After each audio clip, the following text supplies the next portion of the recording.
ሚዲያችንንና ፕሮግራሞቻችንን ሰብስክራይብ፣ ላይክ እና ሼር በማድረግ እንድትከታተሉንና እንድታደምጡን በአክብሮት እንጋብዛለን። ሰላም ጤና ይስጥልኝ። ታማኝ መረጃ ምንጭ ከሆነው ከሎሚ ቴሌቪዥን የሰዓቱ ዜናዎች ይዘንላችሁ ቀርበናል። ከሀገር ውስጥ ፖለቲካ እስከ ቀጠናው የጸጥታ ሁኔታዎች ድረስ የተሰሙ አበይት መረጃዎችን ዋናዎችን አስቀድመን እናደምጣቸዋለን። ሎሚ የነገ ብሩህ ተስፋ ጽኑ መሰረት። ደብረጽዮን የጠቅላይ ሚኒስቴሩ የደብረ ማርቆስ ንግግር ኮነኑም። በህወሓት መካከል ግጭት መፍጠርን ለስልጣን ማቆያ መሳሪያ ማድረግ ሊያበቃ ይገባል አሉ። ወደ ትግራይ ተመለሱ። ህወሓት የፌዴራል መንግስት የትግራይ ወጣቶችን በማታለል ለውትድርናና ለእስር እያዘጋጀ ነው ሲል ከሰሰም። በትግራይ አዲስ አውዳሚ ጦርነት ሊቀሰቀስ ይችላል። የተጀመረው የግዳጅ ውትድርናና ሰብአዊ መብትን የጣሰ መሆኑን ሳልሳይ ወያነ አስጠነቀቀም። የአውሮፓ ህብረት የሱዳን የወርቅ ንግድ ላይ እገዳ ጣለም። ለአሁን ያዝናቸው አርዕስተ ዜናዎቹ በከፊሉ እነዚሁ ነበሩ። አሁን ደግሞ የክስተቶቹ ዝርዝር መረጃ ምክንያቶችና ተያያዥ ትንታኔዎችን ሰፋ አድርገን ወደምናይበት ወደ ዝርዝር ዜናዎቻችን እንሻገራለን። አብራችሁን ቆዩ። ደብረጽዮን ጠቅላይ ሚኒስትር አብይ አህመድ ሰሞኑን በደብረ ማርቆስ ከተማ ባደረጉት ንግግር ላይ በህዝቦች መካከል ግጭትና አለመተማመን የሚፈጠር መልእክት አስተላልፈዋል ሲሉ በጽኑ ኮነኑም። ፕሬዚዳንቱ ባስተላለፉት መልእክት በስልጣን ለመቆየት ሲሉ ህዝቦችን በማጋጨትና ታሪካዊ መሪዎችን ስም በማጉደፍ የአከፋፋዮች ሴራዎች በሙሉ መክሸፋቸውና የውሸት ጭንብሉን መገፈፉን አስታውቋል። ጠቅላይ ሚኒስትር አብይ አህመድ በደብረ ማርቆስ ባደረጉት ንግግር የደብረ ማርቆስን ህዝብ ታሪካዊ ፈተናዎችን በማስታወስ የህዝብ በአፄ ዮሐንስ ጊዜ በነበረው ሁኔታ ምን እንደደረሰበት ያውቃል ማለታቸው ይታወሳል። ይህንን ታሪካዊ ማጣቀሻ በስም ባይጠቅሱም በቀጥታ ያጣቀሱት የትግራይ ፕሬዝዳንት ስልጣናቸው ለማራዘም የሚጥሩ አካላት የቀድሞ የትግራይ መሪዎችን ስም በማጉደፍ ሴራቸውን መቀጠላቸው ነው። በጊዜያቸው ታላቅ ገደል በመፈጸም የህዝባቸውና የሀገራቸው ክብር ህልውና ያስቀጠሉ የቀድሞ የትግራይ ጀግኖች አመራርን ስም በማጉደፍ አሁንም ሴራቸው መሸረባቸው ቀጥለዋል። አሁን ግን ያ ሁሉ ውሸትና ቅጥፈት ጭንብሉን ተገፎ እውነተኛ ማንነቱ በግልጽ የታየ ይመስለኛል ብለዋል ደብረጽዮን ገብረ ሚካኤል። ባለፉት ዓመታት በአማራና በትግራይ ህዝቦች መካከል የማይባራ ግጭትና ቁርሾ ለመፍጠር ያልተፈነቀለ ድንጋይ አለመኖሩን የጠቀሱት ፕሬዝዳንቱ ሁለቱ ህዝቦች ግን በባህልና በታሪክ የተሳሰሩ ወንድማማቾች በመሆናቸው ሁሉንም የከፋፋዮች ሴራ ማክሸፍ መቻላቸውን ገልጿል። ይህ ወንድማዊ ትስስርና መደጋገፍ በሂደትም ይበልጥ እየተጠናከረ እንደሚሄድም ምንም ጥርጥር የለውም ብለዋል።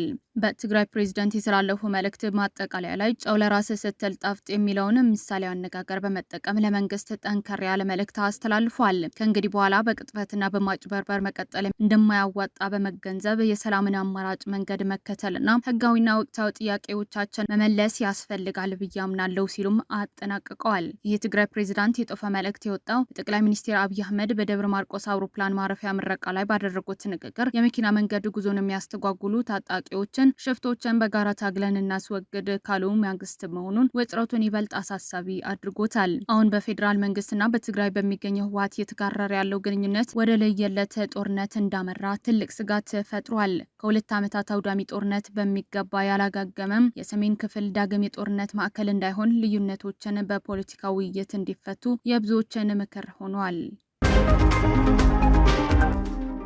በትግራይ ክልልና በፌዴራል መንግስቱ መካከል ያለው ፖለቲካ ውጥረት ወደ ከፋ ምዕራፍ መሸጋገሩን በሚያሳይ መልኩ ህወሓት ታግሎ ከማሸነፍ ምርጫ የለም የሚል ይፋው መግለጫ አወጣም። ይህ መግለጫ የወጣው በጠቅላይ ሚኒስትር አብይ አህመድ ሰሞኑን በደብረ ማርቆስ ከተማ ባደረጉት ንግግር የደብረ ማርቆስ ህዝብ በአፄ ዮሐንስ ዘመን ምን እንደደረሰበት ያውቃል በማለት የተናገሩትንና በትግራይ ልሂቃን ዘንድ ታሪካዊ ጥላቻን የመቀስቀስ ሙከራ ተደርጎ የተወሰደው ንግግር ተከትሎ ነው። ህወሓት ባወጣ መግለጫ በትግራይ ህዝብ ላይ የታወጀው እገዳ ከበባና የዘር ማጥፋት ዘመቻ አሁንም ተጠናክሮ መቀጠሉን ገልጿል። ህዝቡ ለ5 ዓመታት ካለፈው መከራ በኋላ አሁን በ6ኛው ዓመት የክረምት ወቅት ላይ ቢገኝም አሁንም በመጠለያዎች ውስጥ ለብርድ፣ ለፀሐይ፣ ለበሽታና ለረሃብ መጋለጡን አስታውቋል። በተለይም በወራሪ ኃይሎች ቁጥጥር ስር ባሉ የአካባቢ ክፍሎች የሚገኘው ህዝብ በማንነቱ ምክንያት ግድያና ስቃይ የደረሰበት መሆኑንና የትግራይ ብሔራዊ ህልውና አሁንም በከፍተኛ አደጋ ላይ መውደቅን መግለጫው ያትታል። የብልጽግና መንግስት የትግራይን ወጣቶች ለማጥፋት አዳዲስ ስልቶችን እየቀየሰ ነው ያለው ህወሓት በተለይም ከትግራይ የሸሹ ደጋፊዎች በመጠቀም ወጣቶችን እያታለለ ከክልሉ እንዲወጡ እያደረገ ነው ሲል ከሷል። ከትግራይ ወጥተው ወደ አዲስ አበባና ሌሎች የሀገሪቱ ክፍሎች የሚጓዙ ወጣቶችም ስም ዝርዝር በመያዝ እያንዳንዶቹን በግዳጅ ወደ መከላከያ ሰራዊት በመቀላቀል በተለያዩ የግጭት ቀጠናዎችን እንዲማገዱ እየተደረገ ነው። ቀሪዎቹ ደግሞ የማጎሪያ ካምፖች ውስጥ ታስረው በበሽታና በችግር እንዲያልቁ እየተደረገ ነው ሲል ህወሓት ከሷል። ለዚህ መንግስት ጠላት ለመሆን ትግራዊ ማንነት ብቻ በቂ ነው ያለው ህወሓት ከተለያዩ ከተሞች የወጡ ወጣቶች አሰቃቂ እስራትና የአፈሳ ሰለባ ከመሆናቸው በፊት በአስቸኳይ ወደ ትግራይ እንዲመለሱና ህይወታቸው እንዲያድኑ ጥሪ አቅርቧል።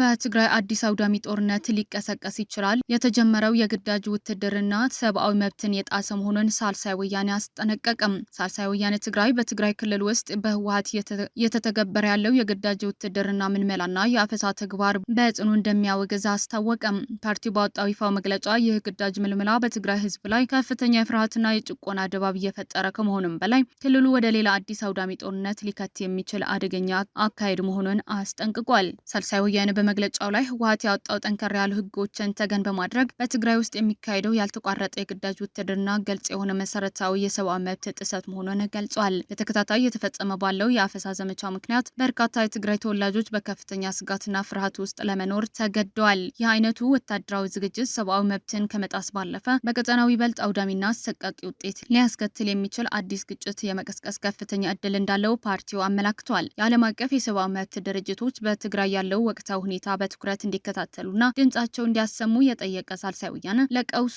መባባስ ምክንያት ለሆኑ መሰረታዊ የፖለቲካ ልዩነቶች በህገ መንግስታዊ ማዕቀፍ መፍትሄ እንዲፈልግ አሳስበዋል። ፓርቲው በትግራይ ውስጥ ለቀጠለው የጸጥታ ቀውስ ዳግም የሚያንዣብበው የጦርነት ስጋት የኢትዮጵያ ፌዴራል መንግስትም ተጠያቂ መሆኑን በይፋ ገልጿል። የፌዴራል መንግስቱ ህገ መንግስታዊ ስርዓትን የመመለስ ግዴታውን ባለመወጣቱ ቀውሱ ሊራዘም መቻሉን በመጥቀስ የትግራይ አስተዳደራዊ ግዛቶች አሁንም በሌሎች ኃይሎች ቁጥጥር ስር መውደቃቸውና መፈናቀላቸው ቀጥሏል። በሀገር ውስጥ የተፈናቀሉ ዜጎች እና ስደተኞች በሰላማዊ በፍቃደኝነት ላይ በተመሰረተና ደህንነቱ በጠበቀ መልኩ ወደ ቀድሞ ቀያቸው እንዳይመለሱ መደረጉም የውጥረቱ ዋነኛ መንስኤ ሆኖ ቀጥለዋል ብለዋል። ሳልሳይ ወያነ በመግለጫ ማጠቃለያ ላይ ህወሓት በንጹሐን ዜጎች መብትና ክብር ላይ የሚፈጸመውን የግዳጅ ውትድርናና ሌሎች የተያያዥ ህገወጥ ድርጊቶች እንዲያቆም በድጋሚ ጠይቋል። በተመሳሳይ ጊዜ ሁሉም ባለድርሻ አካላት የኢትዮጵያ ህገ መንግስት እንዲያከብሩ፣ የሰብአዊ መብቶች እንዲጠብቁ፣ ንጹሐን ዜጎችን ከጥቃት እንዲከላከሉና በትግራይ ውስጥ ለሚታዩት ውስብስብ የፖለቲካ ፈተናዎች ሰላማዊና ህጋዊ የሆኑ አማራጮችን ብቻ እንዲከተሉ ጥሪ አቅርቧል። ቀደም ሲል ህወሓትና የትግራይ ጊዜያዊ አስተዳደር የጠቅላይ ሚኒስትር አብይ አህመድን የደብረ ማርቆስ ንግግር የከፋፋይነትና የጥላቻ ትረካ ሲሉ በጋራ ቢኮንኑም በክልሉ ውስጥ ባሉ ተቃዋሚ ፓርቲዎች ግን ህወሓት ራሱ በህዝቡ ላይ እየጫነ ያለው ወታደራዊና ህጋዊ ጫና ከፍተኛ ቅሬታ እያስከተለ መሆኑን የሳልሳይ ወያነ መግለጫ ያረጋግጣል።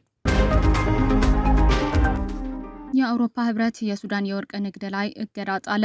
የአውሮፓ ህብረት ምክር ቤት ሰኞ ዕለት የሱዳንን እርስ በርስ ጦርነት በገንዘብ እየደገፈ ነው ያለው የአገሪቱ የወርቅ ንግድ ላይ አዲስ እገዳ ጣለ። እገዳው መግዛት፣ ማስመጣት ወይም ከሱዳን የሚገኝ ወርቅ ማዛወር እንደሚያካትት ተገልጿል። የአውሮፓ ህብረት በተጨማሪም የወርቅ ማዕድንን ለማስወጣት የሚያገለግሉ ወደ ሱዳን ሜርኩሪና ሲያናይድ መሸጥ፣ ማቅረብ፣ ማዘዋወር ወይም ማስገባት መታገዱን አስታውቋል። የፈጥኖ ደራሽ ኃይሉ አርኤስኤፍ የሱዳን የተወሰኑ የወርቅ ማውጫዎችን እንደሚቆጣጠር ና ወደ ተባበሩት አረብ ኤምሬትስ ዩኤኢ እንደሚልክ ይነገራል። የሱዳን ጦር ኃይሎች አርኤስኤፍ ዩኤኢን የፈጥኖ ደራሽ ኃይሉን በመደገፍ በሱዳን ውስጥ የድሮን ጥቃቶችን በመፈጸም ይከሳታል። ዩናይትድ አረብ ኤምሬትስ ግን ውንጀላውን ታስተባብላለች። ሱዳን በአፍሪካ ወርቅ ላኪ ከሆኑ ሀገራት መካከል አንዷ ናት።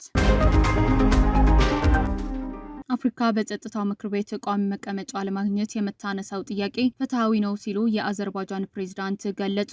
አፍሪካ በተባበሩት መንግስታት የጸጥታው ምክር ቤት ቋሚ መቀመጫ ለማግኘት የምታነሳው ጥያቄ ፍትሐዊ ነው። የአዘርባይጃን ፕሬዝዳንት አራተኛው ሹሻ ዓለም አቀፍ የሚዲያ ፎርም የመገናኛ ብዙሃን ሚና ሰላምና መተማመን ለመመለስ በሚል መሪ ሀሳብ በአዘርባይጃን ሹሻ ከተማ መካሄድ ጀምሯል። ፕሬዝዳንቱ በሪፎርሙ ላይ ባስተላለፉት መልእክት የተባበሩት መንግስታት አካታችና አሳታፊ መሆኑን እንዳለበት አስገንዝበዋል። አፍሪካ በተባበሩት መንግስታት የጸጥታው ምክር ቤት ቋሚ መቀመጫ እንዲኖራት የምታነሳው ጥያቄ ፍትሐዊና ተገቢ መሆኑንም አንስተዋል። ድምፅን በድምፅ የመሻር መብት ያላቸው ተጨማሪ አካላት በምክር ቤቱ ያልተካተቱ በግጭት አፈታትና በዓለም አቀፍ ግንኙነት ላይ እክል እየፈጠረ ይቀጥላል ነው ያሉት።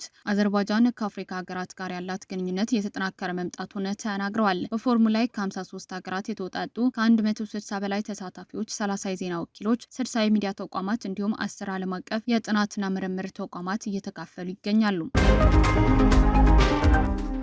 የተባበሩት አረብ ኤምሬትስ በደቡባዊ ሆርሙዝ ሰርጥ ውስጥ በሁለት የኤምሬትስ ንብረት በሆኑት የነዳጅና የተፈጥሮ ጋዝ ጫኝ መርከቦች ላይ የተሰነዘረው የኢራን የክሩዝ ሚሳኤል ጥቃት በጽኑ አወገዘች። ኤምሬትስ ድርጊቱ ድፍረት የተሞላበት ስትል የገለጸችው ሲሆን ክስተቱ ቀጠናዊ ደህንነትን አደጋ ላይ የሚጥል ከባድ ጥቃት እንዲሁም ዓለም አቀፍ ሕግን በግልጽ የጣሰ መሆኑን ይፋ አድርጋለች። ባወጣው ይፋ መግለጫ መሰረት ጥቃት የተሰነዘረባቸው መርከቦች ሞምባሳ የተሰኘችው የነዳጅ ጫኝ መርከብና አልባህያ የተባለችው ተፈጥሮ ጋዝ ጫኝ መርከብ ናቸው። ሁለቱም መርከቦች ጥቃት የደረሰባቸው በኦማን የባህር ጠረፍ አቅራቢያ እየተንቀሳቀሱ በነበሩበት ወቅት መሆኑን ተገልጿል። በጥቃቱ ምክንያት አንድ ህንዳዊ የመርከብ ሰራተኛ ወዲያውኑ ተገድሏል። 6 ህንዳውያንና 2 ዩክሬናውያንን ጨምሮ 8 የሰራተኛ አባላት እየቆሰሉ ሲሆን እነዚህም ውስጥ 4 ሁኔታ እጅግ አሳሳቢ ደረጃ ላይ እንደሚገኝ ተነግሯል። የሚሳኤል ጥቃቱ በሁለቱ መርከቦች ላይ እሳት እያቀጣጠለ ቢሆንም የመርከቦቹ ሰራተኞች እሳቱን በቁጥጥር ስር መዋል ችለዋል። ይሁን እንጂ በመርከቦች ላይ ከፍተኛ ቁሳዊ ውድመት ደርሷል።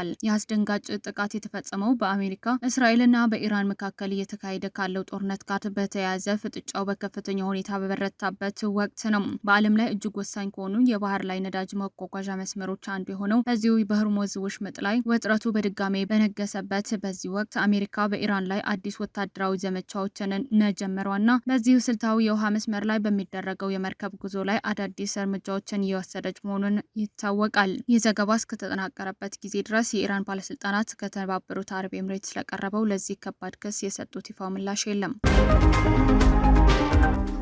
ውድ የሎሚ ቴሌቪዥን ተከታታዮች ለዛሬ ያዝናቸው አበይት መረጃዎችንና ትንታኔዎችን እነዚህ መስሉ ነበር። በዜናዎቻችን ላይ ያላችሁ ማንኛውም አስተያየት በኮሜንት መስጫው ላይ እንድታጋሩን እንጋብዛችኋለን። መረጃዎችን በፍጥነትና በታማኝነት ለሌሎችም እንዲደርሱ ቪዲዮን ላይክና ሼር ማድረጋችሁን እንዳትረሱም። በየሰዓቱ የሚወጡ አዳዲስና ትኩስ መረጃዎችን ለማግኘት ደግሞ ቻናላችንን አሁኑኑ ሰብስክራይብ ያድርጉም። ቀሪውን ጊዜ ሰላማዊና መልካም ጊዜ ይሁንላችሁ።